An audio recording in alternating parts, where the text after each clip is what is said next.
শুধু কোরআন কোনোদিন শাসন করতে পারে না, কোরআন ও সুন্নাহ শব্দ ব্যবহার করতে হবে। আপনি কোরআন দিয়ে কি করবেন আমাকে বলেন তো? হজের পুরা ব্যাখ্যা কোরআনের মধ্যে নেই, জাকাতের পুরা ব্যাখ্যা কোরআনের মধ্যে নেই। যেমন নামাজের কথা বলছে কোরআন, কিন্তু 5 ওয়াক্তের ব্যাখ্যা কোরআনের মধ্যে নেই। কোরআন ও সুন্নাহ শব্দ ব্যবহার করতে হবে। যদি শুধু কোরআন কোরআন বলেন, হাজারো জায়গায় ডিস্টার্ব হবে, যা চিন্তাও করতে পারবেন না।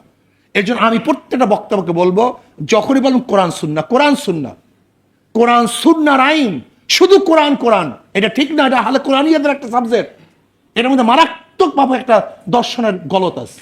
কোরআন ও সুন্নাহ, কোরআন ও সুন্নাহ, কেন কোরআন হাজার, যেমন নামাজের কথা বলছে কোরআন, কিন্তু 5 ওয়াক্তের ব্যাখ্যা কোরআনের মধ্যে নেই।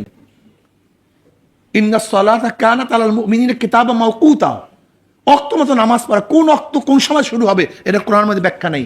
আপনি কিভাবে নামাজ পড়বেন আমাকে বলেন তো? রোজার গোটা ব্যাখ্যা, কিভাবে রোজা রাখতে হবে, কিভাবে রোজা ছাড়তে হবে, কোন সময় রোজা রাখতে হবে, কোন সময় রোজা ছাড়তে হবে, এর ব্যাখ্যা কোরআনের মধ্যে নাই। আপনি কোরআন দিয়ে কি করবেন আমাকে বলেন তো? হজের পুরা ব্যাখ্যা কোরআনের মধ্যে নেই, জাকাতের পুরা ব্যাখ্যা কোরআনের মধ্যে নেই।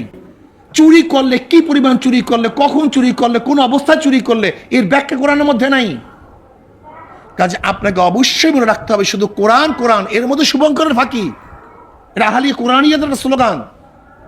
খুব হুঁশ রাখতে হবে। কোরআন ও সুন্নাহ, কোরআন ও সুন্নাহ।